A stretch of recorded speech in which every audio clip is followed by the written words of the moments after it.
রাধে রাধে বন্ধুরা, নতুন একটা ভিডিওতে আপনাদের স্বাগত জানাই। আমার গোপাল সোনা ঘুমাচ্ছে, ওকে ঘুম থেকে ডেকে নেব। ওং ভগবতে বাসুদেবায় নমো, ওং ভগবতে বাসুদেবায় নমো, ওং ভগবতে বাসুদেবায় নমো। সামনেই আসতে চলেছে ঝুলন যাত্রা, তাই আপনাদের সামনে এনেছি গোপালের সহজ সরল পূজা পদ্ধতি। পিতলের থালায় স্বস্তিক চিহ্ন, ফুল, তুলসী পাতা দিয়ে দিতে হবে। প্রথমে সমস্ত ফুল দুলপোতে গঙ্গাজল ছিটিয়ে নিয়ে একটু চন্দন বেটে নিলাম। অভ্যন্তরণ সূচি, নমসূচি। চন্দন বেটে সমস্ত উপকরণে ভালো করে চন্দন লাগিয়ে নিলাম। আমি আমার গোপাল সোনাকে অভিষেক করাবো।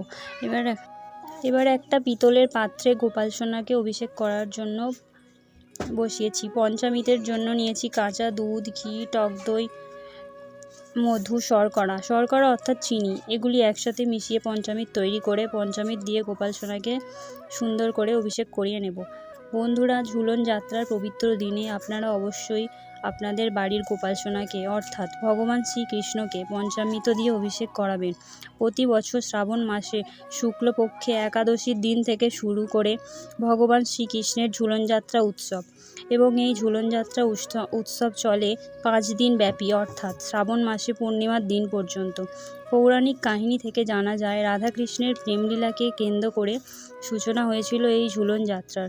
বন্ধুরা, শাস্ত্রে ভগবান শ্রীকৃষ্ণের 12টি যাত্রার কথা লেখা রয়েছে।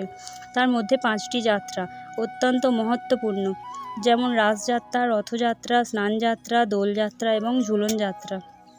বাড়ির ছোট গোপাল অথবা রাধাকৃষ্ণের বিগ্রহকে সবাই সেবা দিও নিজের মনের মতো করে। ভিডিওটা ভালো লাগলে একটা লাইক, কমেন্ট, সাবস্ক্রাইব করে দিও। ধন্যবাদ।